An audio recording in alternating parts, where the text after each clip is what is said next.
अमूमन आरपीसी अलग पैटर्न पे चलती है, अधीनस्थ सेवा चयन बोर्ड अलग पैटर्न पे चलता है। आरपीसी में कभी भी डेफिनेशन नहीं पूछी गई है। अधीनस्थ सेवा चयन बोर्ड में वो डेफिनेशन आती है जो आरपीसी में मोस्ट इंपॉर्टेंट होती है, वो आती नहीं है।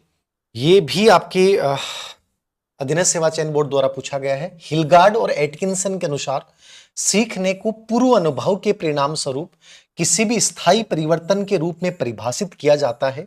निम्नलिखित में सबसे उपयुक्त शब्द क्या है?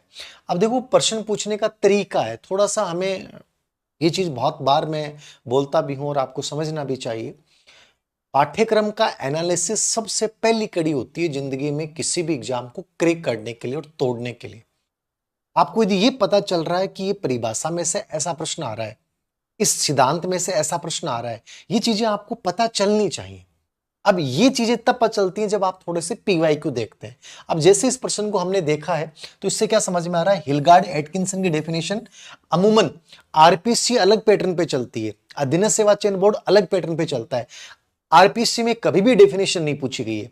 अधीनस्थ सेवा चयन बोर्ड में वो डेफिनेशन आती है जो आरपीसी में मोस्ट इंपॉर्टेंट होती है, वो आती नहीं है। अधीनस्थ सेवा चयन बोर्ड सबसे गौण परिभाषा में प्रश्न पूछता है।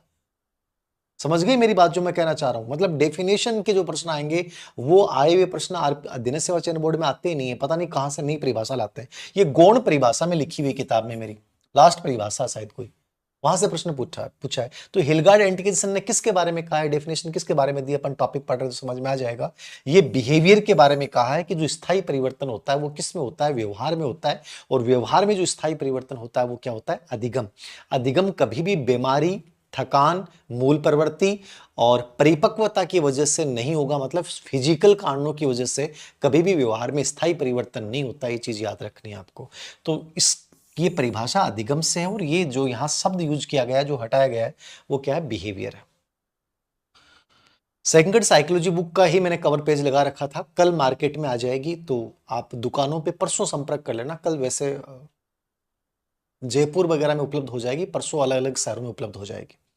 ग्रेड फेस्ट के लिए आपको इस माह के लास्ट तक इंतजार करना है। सेकंड की बुक हाँ कल आ जाएगी, कल ट्राई कर लेना, ठीक है।